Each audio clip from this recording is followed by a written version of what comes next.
71 ಮಹಾಯುಗಗಳು ಒಂದು ಮನ್ವಂತರದಲ್ಲಿ. ಅದರೊಳಗಿನ 3ನೆಯ ಮನ್ವಂತರ, 7ನೆಯ ಮನ್ವಂತರ, 16, 25, 28 5 ಬಾರಿ ವೇದವ್ಯಾಸ ದೇವರ ಅವತಾರ ಮಾಡಿದ್ದಾರೆ. ಹಾಗಾದರೆ 28ನೆಯ ತ್ರೇತಾಯುಗದಲ್ಲಿ ಅವತಾರ ಮಾಡಿದ ರಾಮನಿಗಿಂತ ಮೊದಲು 25, 16, 7, 3 ಈ ಮಹಾಯುಗಗಳಲ್ಲಿ ಅವತಾರ ಮಾಡಿದ ವ್ಯಾಸಾವತಾರಗಳು ಮೊದಲು ಮಾಡಿದಂತೆಯೇ ಆಯಿತಲ್ವಾ?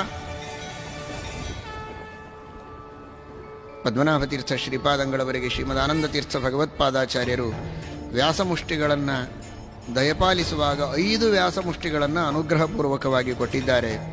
ಪ್ರಾಯ ಒಂದು ಮನ್ವಂತರದಲ್ಲಿ 5 ಬಾರಿ ವೇದವ್ಯಾಸದೇವರು ಅವತಾರ ಮಾಡಿದ್ದಕ್ಕೆ 5 ರೂಪಿಯಾದ ವೇದವ್ಯಾಸದೇವರ ಉಪಾಸನೆ ನಿಮಗಿರಲಿ ಅಂತನ್ನುವ ಅನುಸಂಧಾನದಿಂದಲೋ ಏನೋ 5 ವ್ಯಾಸಮುಷ್ಟಿಗಳನ್ನು ಕೊಟ್ಟು ಅನುಗ್ರಹ ಮಾಡಿದ್ದನ್ನು ನಾವು ಕಾಣುತ್ತೇವೆ.